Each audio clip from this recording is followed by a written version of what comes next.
Hello. Pathian lok tuinan dai ve ro le. Ko ba nge.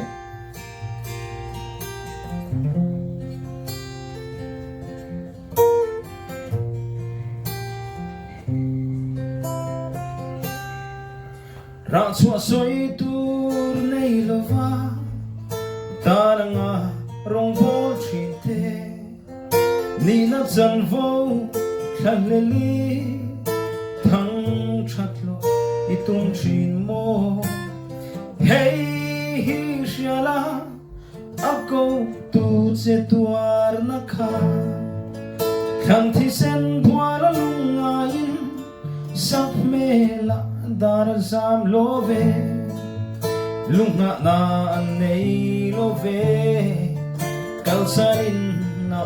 masi mangai na vala tuar kha hai der don emni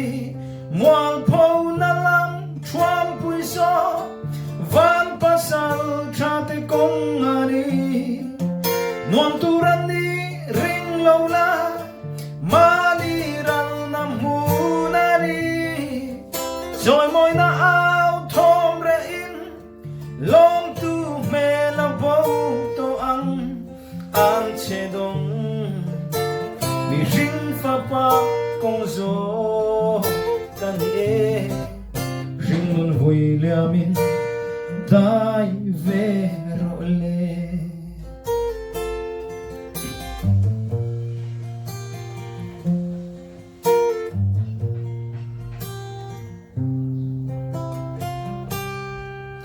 Anse dongo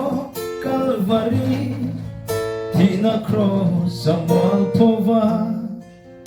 Karau fly na nun changa Ken bea to te chu Ko vela ka Ti shanin na to a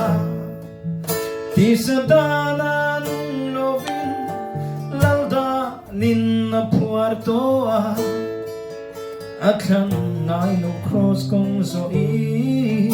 Danarwa maday zela Karava lo man muin Nun nalalo kuman lan Wang po na lang chuan pui so Van pasal chate kong ani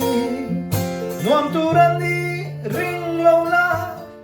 Maliral na munani Joy moy na ao thom re in Lom tu me lam po to ang che dong Ni rin fa pa kong zo ani e Ring nun vui liamin dai ve ro le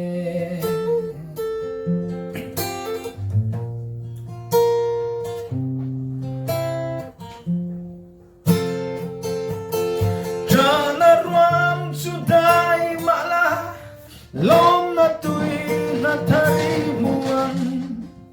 Selta ka cross puselin Tiam chin lam mi pan zela Zong na reng bay say lola Ram la tur la atam siya Thi sena Rong bong tura chandam Gandhi e Christian chalai te Zam lo vino An che dong Mi ring fa pa kong so Ani e Ring nun hui liamin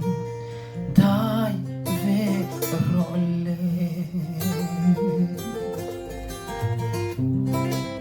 Praise the Lord.